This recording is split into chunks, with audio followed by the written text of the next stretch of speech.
Hello and welcome, my dear friend. Some sounds are too sacred for this world to hear. They rise in moments when your strength is failing, but your spirit is still choosing.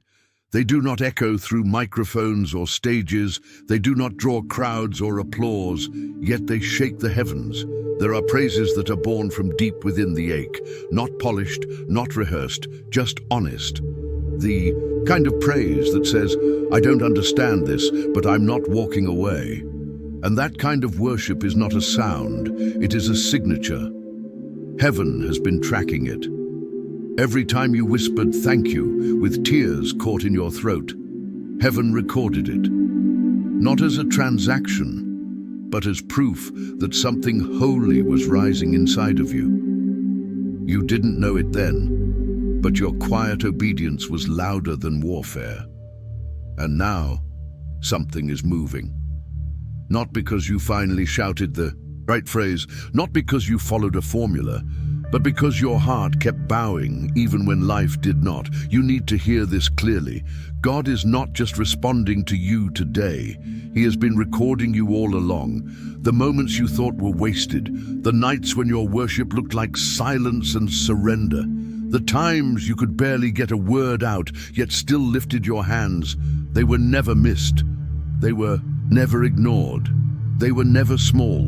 Most people think spiritual growth looks like a glow-up, confidence, boldness, power, but there is a kind of sacred growth that only happens in obscurity, when no one is watching, when even you are not sure if you are doing it right, and yet something ancient within you keeps saying, stay, trust, keep honoring. That is worship. That is warfare.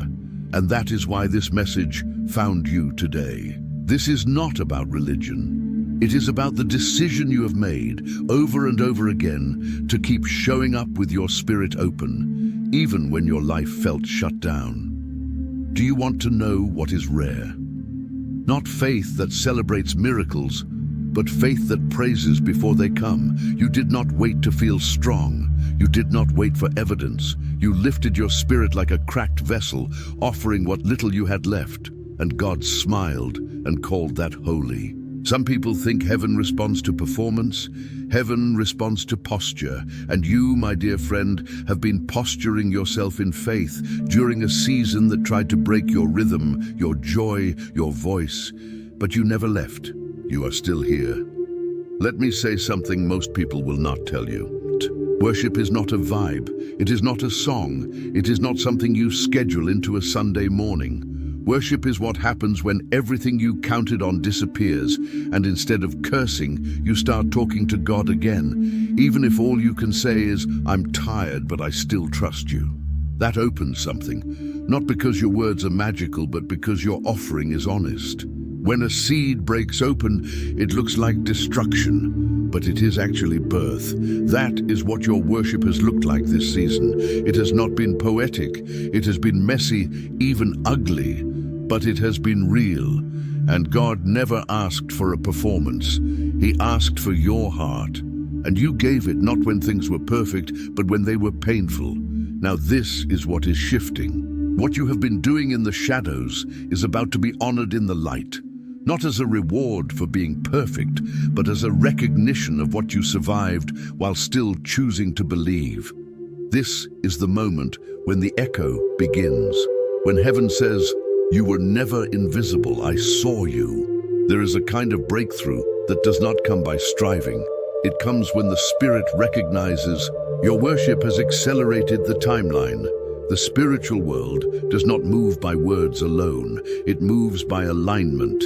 And the remarkable thing about you is this: you aligned in silence. You stayed soft when bitterness would have been easier. For a long time, this has not been random, it has been righteous. Remember this: when Paul and Silas sang in prison, they were not bargaining with God. They were not singing to get out.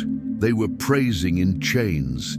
And that sound, that posture, broke open something that keys could not touch. Not because they shouted the loudest, but because they were already free before the doors ever opened. That is where you are now. Your worship did not get you out of the fire, it proved that you were fireproof. Let us be honest. Most people have no idea what it is like to lift their voice while their world is collapsing, to sing while grieving, to pray with a lump in your throat, to worship while your hands are shaking. But you do. And the power in that is this.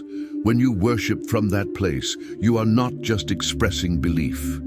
You are enforcing it.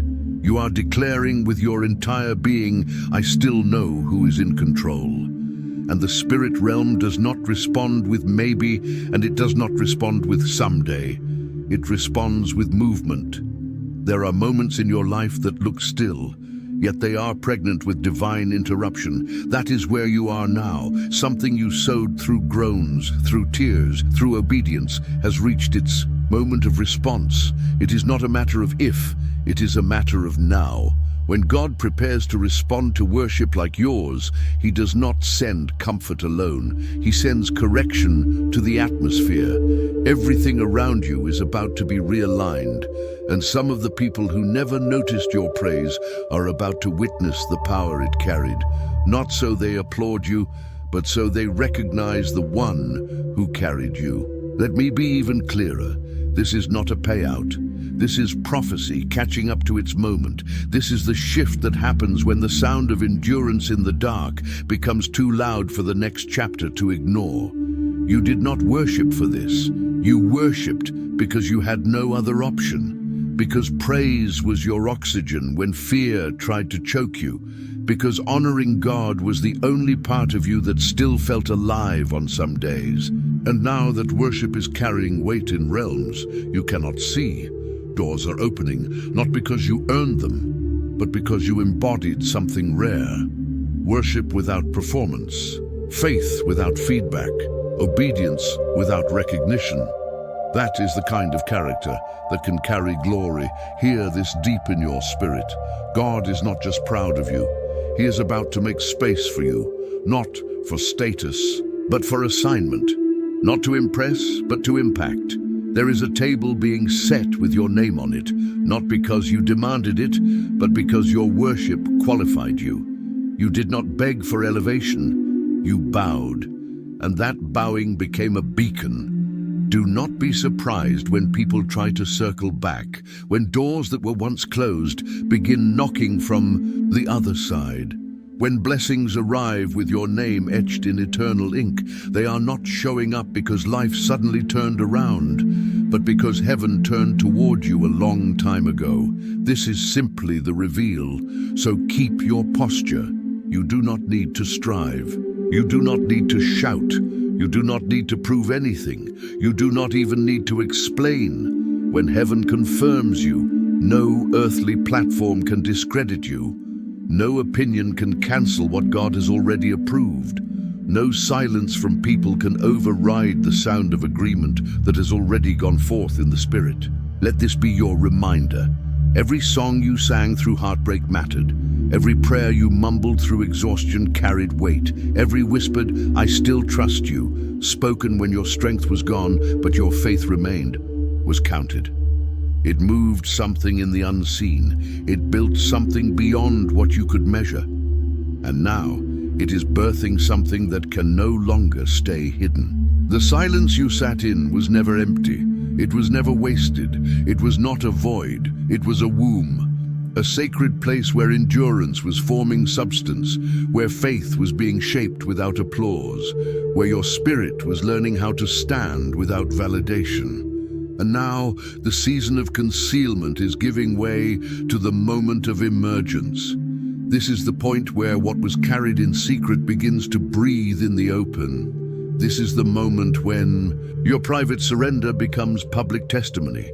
Not because you sought attention, but because truth cannot remain buried forever. This is where worship speaks louder than wounds, and obedience speaks louder than explanations. This is where heaven looks at what you survived, what you endured, and what you kept believing in the dark, and says, well done. Not for perfection, but for persistence. Not for performance, but for faithfulness. Heaven has been listening all along, even when it felt quiet to you. You were never overlooked. You were being prepared. You were never delayed. You were being aligned. And what is coming next will not need your defense, your justification, or your announcement. It will speak for itself. Thank you for taking this journey with me. And if this message resonated with you, share it with someone who may need to be reminded that their quiet faith was never invisible.